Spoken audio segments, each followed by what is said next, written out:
untuk dan bagaimanapun. Astagfirullahaladzim. Halo, assalamualaikum warahmatullahi wabarakatuh. Perkenalkan, saya Rafika Erna Widya. Saya akan mewakili kelompok saya dari kelompok 7 akan mempresentasikan mengenai hasil diskusi kami mengenai RBC. Nah, sebelum kita mempelajari materi kita kali ini, saya akan memperkenalkan rekan-rekan saya yang telah membantu saya hingga saat ini. Waduh, tanpa mereka saya nggak ada apa-apanya, asik. Langsung aja, yang pertama ini ada Putri Rahma Ariski, lalu yang kedua ini ada Muhammad Sobri, dan yang terakhir yang paling gembul di PPT 2017, Pian Aditya Soto. Lalu pula teman saya yang satu ini akan menemani saya presentasi nantinya, yakni Rizky Ricardo, nantinya akan menjelaskan mengenai RBC. Pembahasan kita pada hari ini tentunya ada 5 garis besar. Yang pertama mengenai pengertian RBC, lalu yang kedua prinsip kerja RBC, lalu yang ketiga deskripsi proses, yang keempat keunggulan dan kelemahan RBC, lalu yang terakhir masalah yang sering terjadi pada sistem RBC. Oh iya, dari tadi saya ngomongnya RBC, emang RBC itu apaan sih? Nah, ini dia.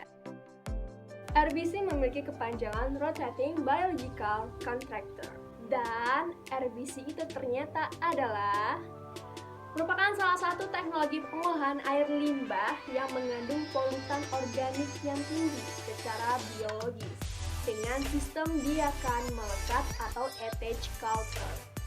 Kayaknya hampir sama dengan attached growth dengan materi limbah yang kita pelajari pada sebelumnya, karena ini juga melibatkan sistem biologis. Lalu bagaimana sih prinsip kerja dari RBC itu sendiri?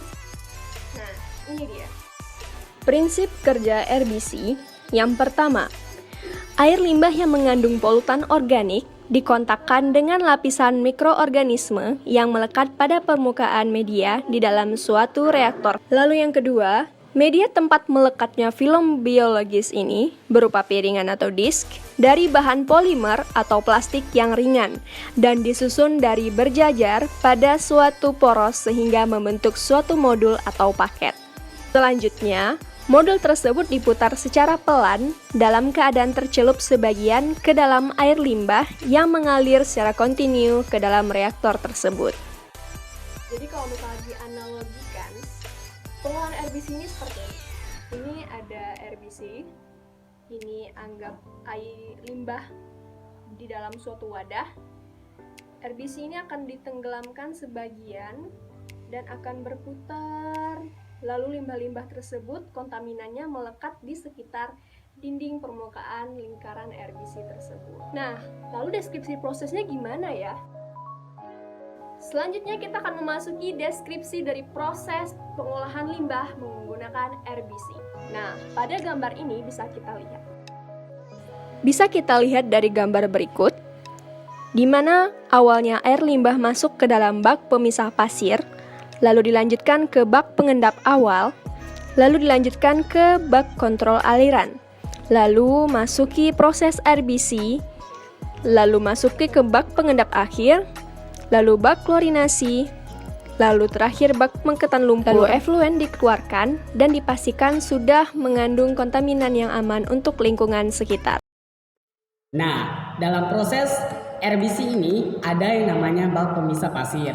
Nah, bak pemisah pasir itu adalah air limbah dialirkan dengan tenang ke dalam bak pemisah pasir, sehingga kotoran yang berupa pasir atau lumpur kasar dapat diendapkan. Sedangkan kotoran yang mengambang, misalnya sampah plastik, sampah kain, dan lainnya, tertahan pada sarangan screen yang dipasang pada inlet kolam pemisah pasir tersebut. Kita mengenai deskripsi proses rotating biological contractor. Selanjutnya yaitu bak pengendapan awal. Nah, dari bak pemisah atau pengendapan pasir, air limbah dialirkan ke bak pengendap awal. Di dalam bak pengendapan awal ini, lumpur atau padatan tersuspensi. Sebagian besar mengendap, waktu tinggal di dalam bak pengendapan awal adalah 2-4 jam. Lumpur yang telah mengendap dikumpulkan dan dipompa ke bak pengendapan lumpur. Setelah dari bak pengendapan awal, itu dilanjutkan lagi dengan bak kontrol aliran. Nah, apa itu bak kontrol aliran? bak kontrol aliran adalah jika debit aliran air limbah melebihi kapasitas perencanaan. Kelebihan debit air limbah tersebut dialirkan ke bak kontrol aliran untuk disimpan sementara. Pada waktu debit aliran turun atau kecil, maka air limbah yang ada di dalam bak kontrol dipompa ke bak pengendapan awal bersama-sama air limbah yang baru sehingga sesuai dengan debit yang diinginkan. Ada yang namanya kontaktor atau reaktor biologis putar. Nah, di dalam bak kontraktor ini media berupa piringan gas tipis dari bahan polimer atau plastik dengan jumlah banyak yang diletakkan atau dirakit pada suatu poros. Diputar secara pelan dalam keadaan tercelup sebagian ke dalam air limbah. Waktu tinggal di dalam bak kontaktor kira-kira 2,5 jam. Dalam kondisi demikian, mikroorganisme akan tumbuh pada permukaan media yang berputar tersebut membentuk suatu lapisan film biologis. Air limbah yang keluar dari bak kontaktor atau reaktor selanjutnya dialirkan ke bak pengendap air dengan waktu pengendapan sekitar 3 jam. Dibandingkan dengan proses lumpur aktif, lumpur yang berasal dari RBC lebih mudah mengendap karena ukuran lebih besar dan lebih berat. Air limpasan overflow dari bak pengendapan air relatif lebih jernih. Selanjutnya dialirkan ke bak klorinasi, sedangkan lumpur yang mengendap di dasar bak dipompa ke bak pemikat lumpur bersama-sama dengan lumpur yang berasal dari bak pengendap awal. Selanjutnya di dalam bak klorinasi, air limbah dibubuhi dengan senyawa klorin dengan dosis dan waktu kontak tertentu sehingga seluruh mikroorganisme patogennya dapat dimatikan. Selanjutnya dari bak klorinasi, air limbah sudah boleh dibuang ke badan air. Saya akan menjelaskan kelebihan dari RBC. Nah, kelebihan dari RBC ini ada 5 macam. Yang pertama yaitu pengoperasian alat dan perawatannya lebih mudah. Yang kedua, untuk kapasitas kecil atau paket dibandingkan dengan proses lumpur aktif, konsumsi energi lebih mudah. Yang ketiga, dapat dipasang beberapa tahap multi-stage sehingga tahan terhadap fluktuasi.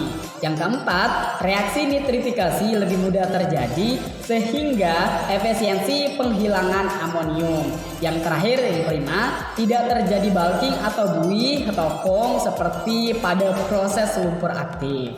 Oh ya teman-teman, RBC juga mempunyai kelemahan. Nah, kelemahannya itu antara lain pengontrolan jumlah mikroorganisme sulit dilakukan, sensitif terhadap perubahan temperatur, dan kadang-kadang konsentrasi BOD air olahan masih tinggi. Abis makan ketan, jangan lupa gosok gigi. Kalau ada kesempatan, kita pasti bertemu lagi. Nah, kalau teman-teman masih bingung nih tentang RBC, aduh aku belum dapat garis besarnya RBC nih, teman-teman bisa googling di mbah Google dengan ketik RBC atau Rotating Biological Contractor. Itu banyak banget nanti keluar tentang RBC dari A sampai Z, bakal dijelasin panjang lebar. Dan teman-teman bisa memahaminya dengan hal-hal tersebut. Baik teman-teman, sekian tadi kita udah berbincang banyak banget mengenai RBC. Semoga apapun yang telah kami sampaikan kepada Anda semua dapat bermanfaat dan menambah pengetahuan Anda. Oke, sekian dari kami. Mohon maaf jika ada kesalahan, mohon maaf jika ada kata-kata ataupun tingkah laku yang salah karena kami hanyalah manusia biasa. Dan semoga bermanfaat untuk kalian semua. Terima kasih juga untuk semua perhatian yang telah diberikan. Sekian dari kami. Wassalamualaikum warahmatullahi wabarakatuh. Sampai jumpa kembali.